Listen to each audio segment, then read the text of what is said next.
ಜಿಲ್ಲೆಯ ಜೌರ್ಗಿ ಪಟ್ಟಣದಲ್ಲಿರುವ ಬಿಜಾಪುರ ವೃತ್ತದಿಂದ ಓಂ ನಗರದವರೆಗೂ ಸಂಪೂರ್ಣ ರಸ್ತೆ ಹಾಳಾಗಿ ವಾಹನ ಸವಾರರು ನಿತ್ಯ ಪರದಾಡುವ ಪರಿಸ್ಥಿತಿ ಉಂಟಾಗಿದೆ. ಬಿಜಾಪುರ ಜಿಲ್ಲೆ ಸಂಪರ್ಕಿಸುವ ಈ ರಸ್ತೆಯು ಮಳೆಯಿಂದ ಸಂಪೂರ್ಣ ಗುಂಡಿಮಯವಾಗಿದೆ. ಈಗಲಾದರೂ ಜೋಗಿ ಶಾಸಕ ಡಾಕ್ಟರ್ ಅಜಯ್ ಸಿಂಗ್ ಹಾಗೂ ಸಂಬಂಧಪಟ್ಟ ಅಧಿಕಾರಿಗಳು ರಸ್ತೆ ಸರಿಪಡಿಸುತ್ತಾರಾ ಇಲ್ವಾ ಅಂತ ಕಾದು ನೋಡೋಣ.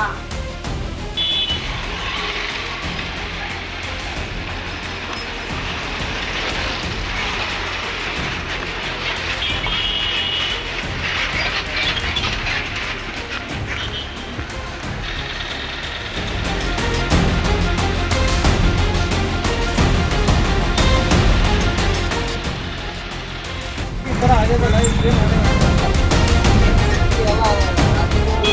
होने ಭಾಳ ಮಂದಿ ಸರ್ಕಾರ ಅದು ಮಾತ್ರ ಮಳೆ ಬರೋದು ಮಾಡ್ಯಾರ್ರಿ ಅಷ್ಟೇ ಒಂದು ವರ್ಷ ಗಾಡಿ ನಿಂತಿದ್ರು ಮತ್ತು ಮಾಡಿದ್ರೆ ಇನ್ನೂ ಗಾಡಿ ಇನ್ನೂ ಒಂದು ಬೀಳ್ತಾರೆ ಸುಧಾರಣೆ ಮಾಡ್ತಾ ಇಲ್ಲ ಮಾಡಲ್ಲ ಇನ್ನೂ ಒಂದು ಅಪಘಾತಗಳಾಗ್ತವೆ ಬೀಳ್ತಾರೆ ಏನಾದ್ರು ಕಾರ್ ಕಿತ್ಕೊಂಡು ಮನೆಗೆ ಹೋಗೋದು ಮನೆಗೆ ಆಗುತ್ತೆ. ಬಿಜಾಪುರ ರೋಡ್ ಹಿಡ್ಕೊಂಡು ಏನು ಸರ್ಕಲ್ ರೋಡ್ ಸಮಸ್ಯೆ ಆಗಿದೆ. ಯಾವುದು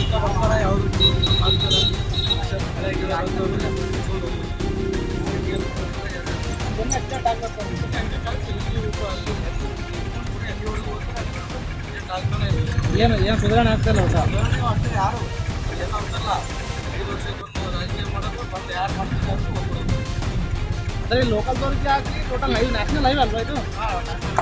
ಏನು ಈ ಥರ ಎಷ್ಟು ವರ್ಷ ಆಯ್ತದೆ?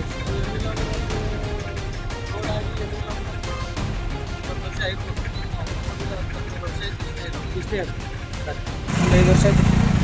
5 ವರ್ಷ ಆಯ್ತಲ್ಲ, ಏನು ಜನ ಏನು ಆಕ್ಸಿಡೆಂಟ್ ಆಗ್ತಾವೆ ಇಲ್ಲಿ? ಮೊನ್ನೆ ಆಕ್ಸಿಡೆಂಟ್ ಆಗ್ತೀನಿ ಏನು ಸುಧಾರಣೆ ಮಾಡಿಲ್ಲ ಯಾರು ಇಲ್ಲಿ? ನೀವು ಲೋಕಲ್ದವ್ರೆ? ಲೋಕಲ್ದವ್ರೆ. ಇದು ಅಂದರೆ ಇಲ್ಲಿ ಒಟ್ಟು ಸುಧಾರಣೆ ಮಾಡ್ತಾ ಇಲ್ಲ ಯಾರು ಮಾಡಿ